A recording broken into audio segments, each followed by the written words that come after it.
धोने वाली बहू। शादी के पहले से ही विभा को कपड़े धोने का बड़ा शौक था। कभी नल के नीचे तो कभी तालाब के पास। अरे मेरी नीली वाली लुंगी नहीं दिख रही है।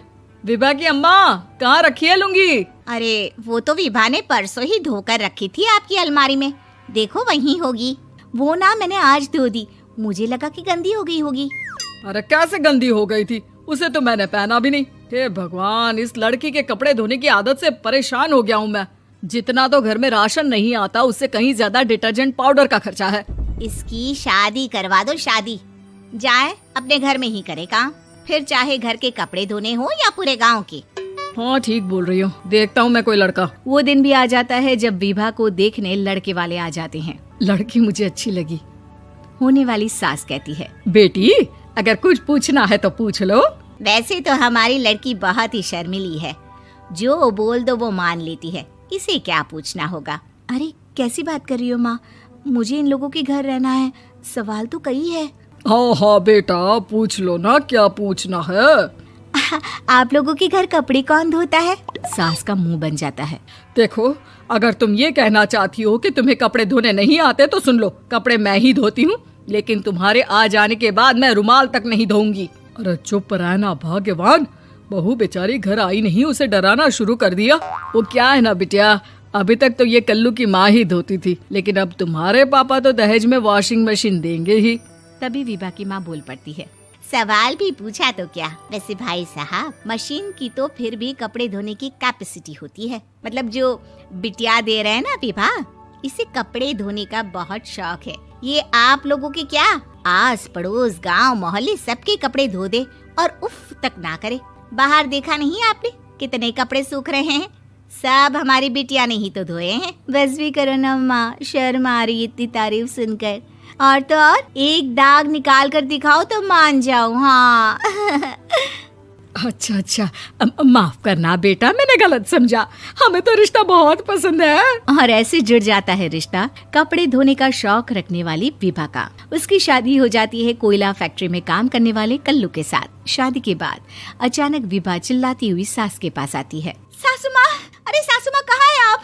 ये तो धोखा है, धोखा दिया आप लोगों ने मुझे। इसे ससुर के चक्कर के बारे में पता चल गया। अरे तो उसमें तुझे क्यों धोखा मिला है? अरे नल में पानी नहीं आता, कपड़े कैसे कब धुलेंगे? अच्छा, तू पानी नहीं आ रहा उसकी बात कर रही है। तो आपने क्या सोचा? कुछ नहीं। अच्छा, तेरी माँ ने कहा था कि कपड़े धोने का शौक है तुझे, याद आया मुझे। शौक बोलकर कपड़े धोने वाले मेरे जुनून को कम ना आके सासू माँ, कपड़ा धोना मेरा गुरूर है। तभी पति भी वहाँ आ जाता है। अभी मैंने इसे सनी देओल की फिल्म दिखाई है, उसी के डायलॉग मार रही है माँ। अच्छा सुन, साफ साफ बता रही हूँ, पानी सुबह 4 से 6 और शाम को 10 से 12 आता है, समझी? विभा टाइमिंग सुनकर हैरान हो जाती है। ये क्या भूतों का मोहल्ला है?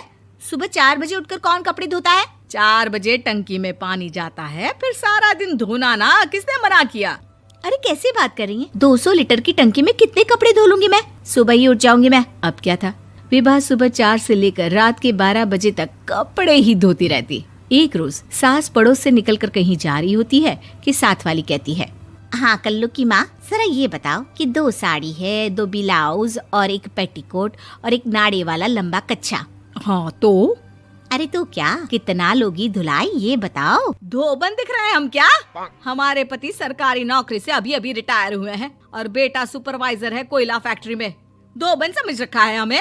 हाय रे कल्लू की अम्मा, माफ कर दो, वो तो मोहल्ले में यही सब बता रहे थे कि तुमने बहू को कपड़ा धुलवाने के काम में लगा दिया है। सास को पड़ोसन की बात सुनकर गुस्सा आ जाता है। वो घर पहुंचती है जहां घर के बाहर ही इतने सारे कपड़े सूख रहे होते हैं जितने कि किसी धोबन के घर पर। अरे ओ कल्लू की दुल्हन, बाहर निकल। माँ जी यहीं आ जाओ, बाथरूम में चादर धो रहे हैं हम। अरे अभी हम धोते हैं, तुमको बाहर निकलो। ये आस पड़ोस वाले बोल रहे हैं कि हम बहू से कपड़े धुलवा कर उसे कपड़ा धोने वाली बना दिए हैं।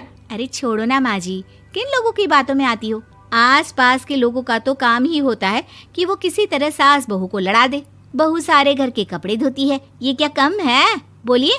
सास को भी लग जाता है कि वो बहू का ये सनकीपन नहीं छुड़वा सकती, इससे अच्छा है कि खुद ही चुप हो जाए।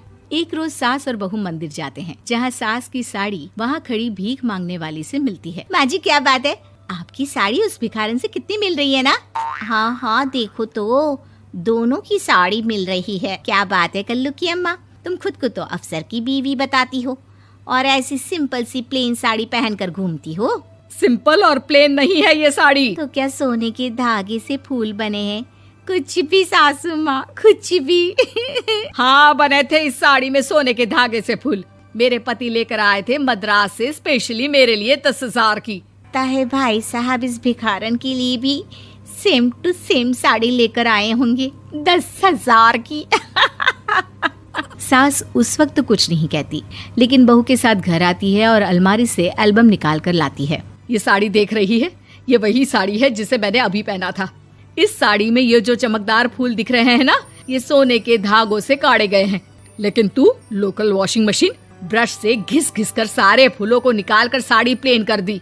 मुझे माफ कर दीजिए सासू माँ। और तो और, जब मैंने तुझे तेरी गलती के लिए कुछ नहीं कहा, लेकिन तूने तो सबके सामने मेरा मजाक ही बना दिया। क्यों? बहू को समझ में आ जाता है कि अब से उसका कपड़े धोना बंद।